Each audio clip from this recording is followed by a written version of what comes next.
I am 94 years old, and there is a red dress hanging in the back of my closet that I bought 41 years ago. 41 years. The price tag is still on it. You hear me? Still on it. The little white tag dangling from the left sleeve, like it's been waiting for me to rip it off and finally walk out that front door. But I never did. I never wore that dress, not once. And now my hands shake too much to even zip it up. My fingers are crooked, swollen at every knuckle, and when I push open that old closet door, it creaks so loud it sounds like the house itself is groaning. And there it is, bright red, sitting between a moth-eaten cardigan and a winter coat I haven't worn in 6 years. Everything around it is faded, gray, dying. But that dress still burns like a small fire no one ever lit. I can hear my hallway clock ticking right now. It ticks so loud at night, I sometimes think it's counting down the hours I have left. Maybe it is. I didn't come here to tell you a sweet story. I came here to grab you by the collar and tell you something brutal. Don't you dare make the mistake I made. Don't you dare. Let me tell you who I was, because if you understand who I was, you'll understand how a woman ends up 94 years old with an unworn dress and a closet full of proof that she never really lived. I was a good girl. That's what they called me. Good. From the time I could walk, I was trained like a little soldier of selflessness. My mother taught me that a woman's job was to make everyone else comfortable, even if she was falling apart inside. So that's what I did. I made myself small. I made myself useful. I made myself disappear. I married young, 22. He was a decent man. I won't say he wasn't. But I'll tell you this.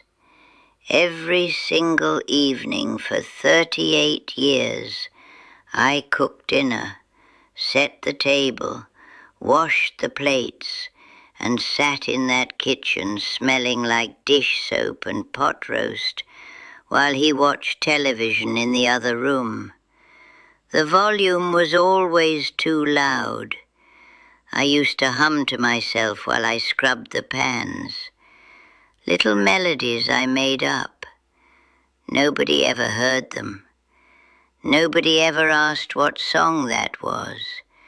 Nobody ever walked into that kitchen and said, "What are you humming?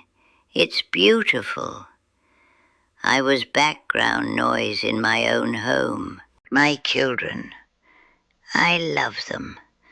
God, I love them more than anything on this earth. But they called my name 1,000 times a day, and not once did they ask, "Mama, how are you feeling?" That wasn't their fault. I taught them that. I taught them Mama was a function, not a person. I was the one who packed the lunches, who sewed the costumes, who showed up at every recital smelling like ironing starch and vanilla extract. I was reliable. I was steady. I was always, always there for everyone else. You want to know the lie I believed? Here it is. I believed my turn would come. I believed that if I just kept giving, kept sacrificing, kept putting myself last, eventually,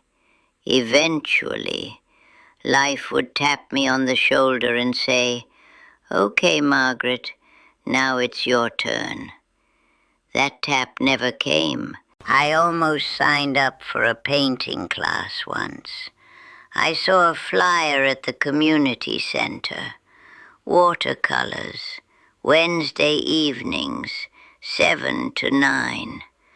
I held that form in my hands, and I could feel something in my chest light up, something I hadn't felt in years. I filled it out.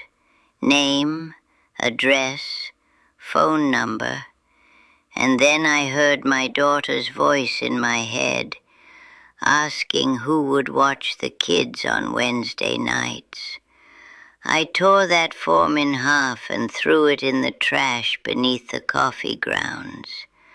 A woman from my church invited me to go dancing one Friday. Real dancing. A hall with a live band and people who laughed with their whole bodies. I said no.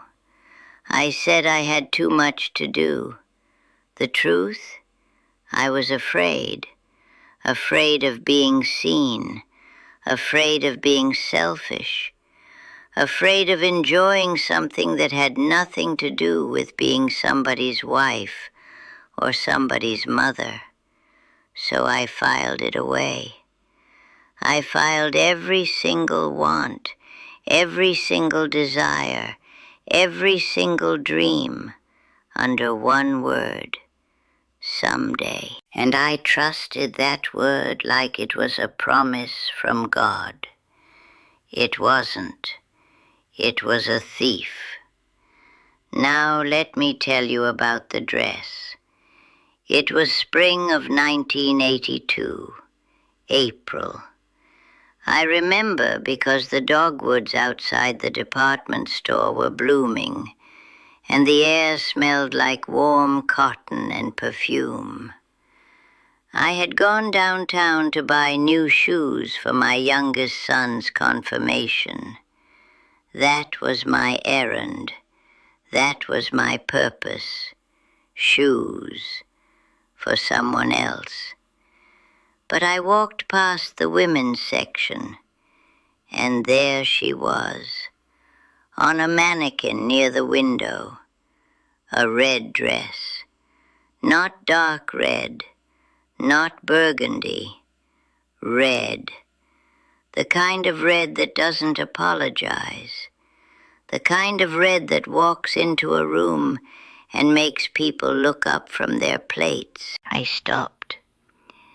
I stood there like a fool, with a bag of boys' shoes in my hand, and I just stared at it. The fabric had this sheen to it, like it was almost wet. Silk blend. I reached out and touched the sleeve, and it was cool against my fingertips, smooth, like water you could wear. I held it up against my body and looked in the mirror, and for 1 second, one tiny second, I didn't see a mother. I didn't see a wife. I didn't see a woman who smelled like other people's laundry. I saw someone I didn't recognize. Someone who looked like she might actually go somewhere. Somewhere with music. Somewhere with laughter. Somewhere with wine glasses and candles and conversations that had nothing to do with grocery lists or doctor appointments. I bought it. $19.75. I remember the exact price because I felt guilty about every single penny. I carried it home in a paper bag, and I hid it in the closet behind my winter coat like it was contraband. Like wanting something for myself was a crime. I told myself I'd wear it next weekend. There was a restaurant downtown I'd always wanted to try. White tablecloths, candles in little glass holders. I imagined sitting there, alone or maybe with a friend, sipping something cold and sweet, and feeling just for one night like a woman who had a life outside of her kitchen. Next weekend came.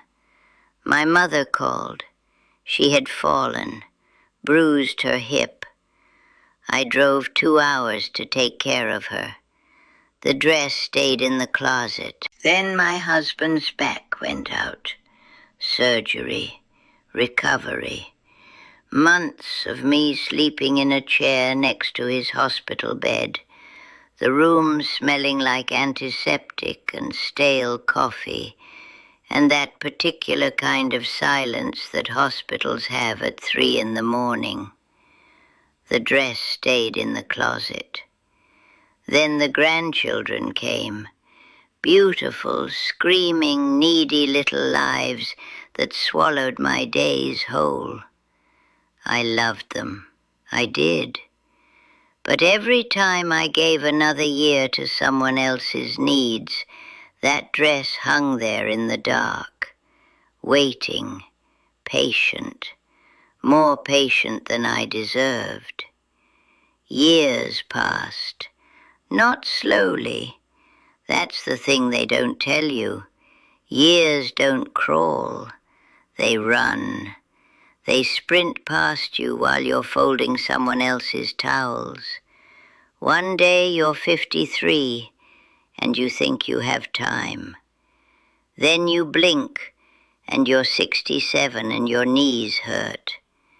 Then you blink again and you're 79 and your husband is gone and the house is so quiet you can hear the refrigerator humming like it's the only living thing left. Then one evening, I was 87. The sun had just gone down, and the house was dark, except for the kitchen light.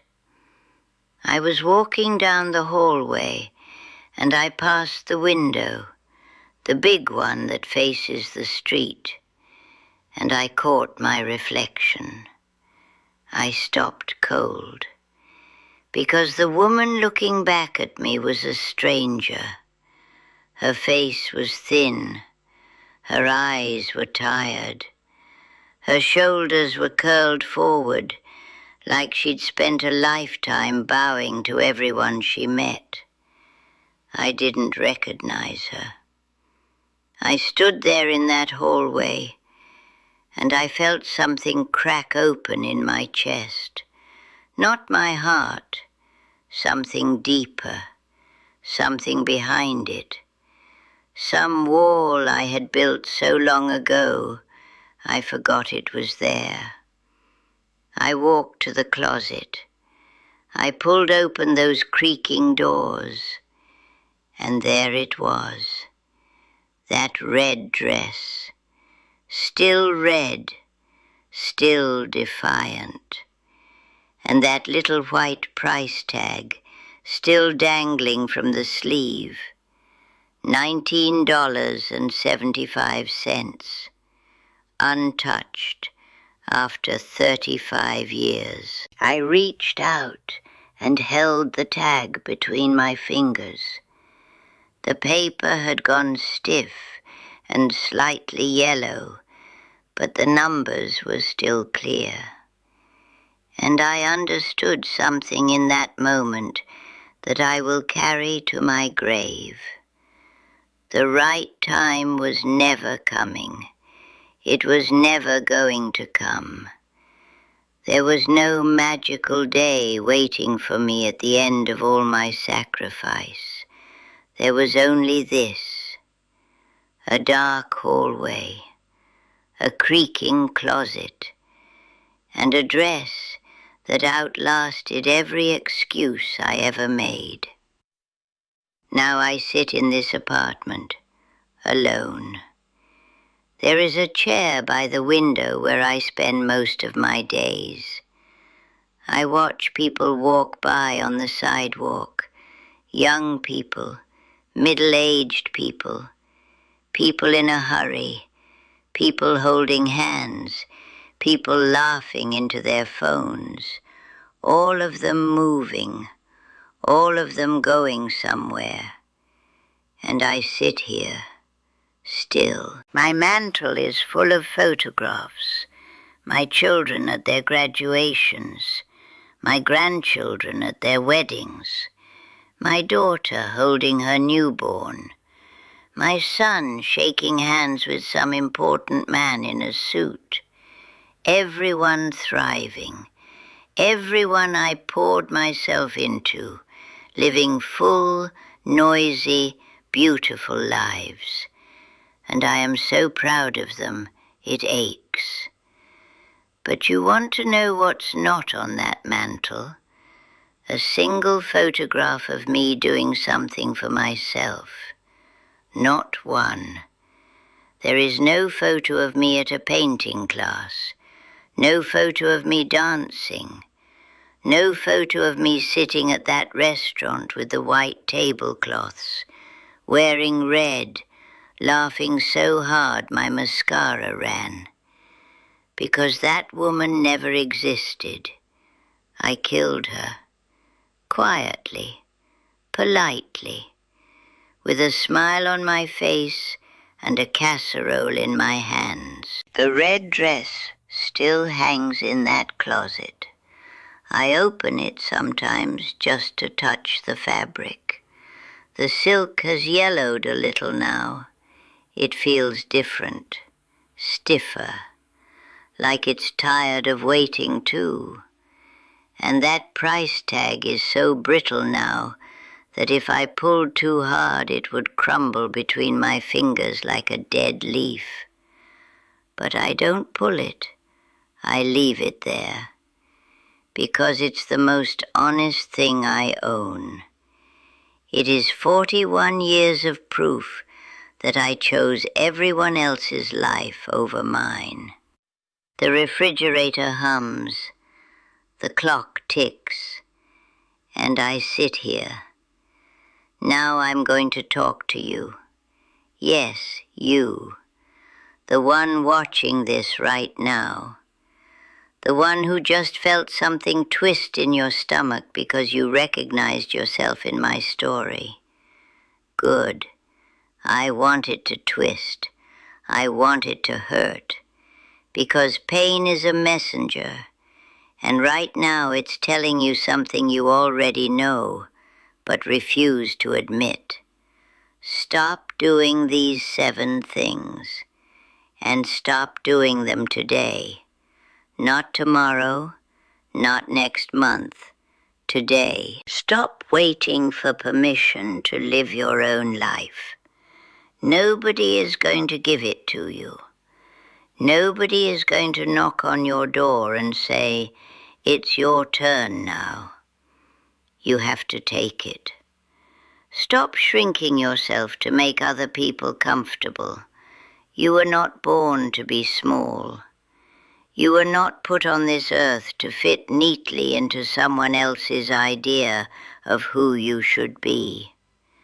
Stop calling your fear responsibility. I did that for decades. I dressed up my cowardice in an apron and called it duty. Don't you do the same. Stop postponing joy. Joy is not a reward you earn after all the work is done. The work is never done. If you wait, you will die waiting.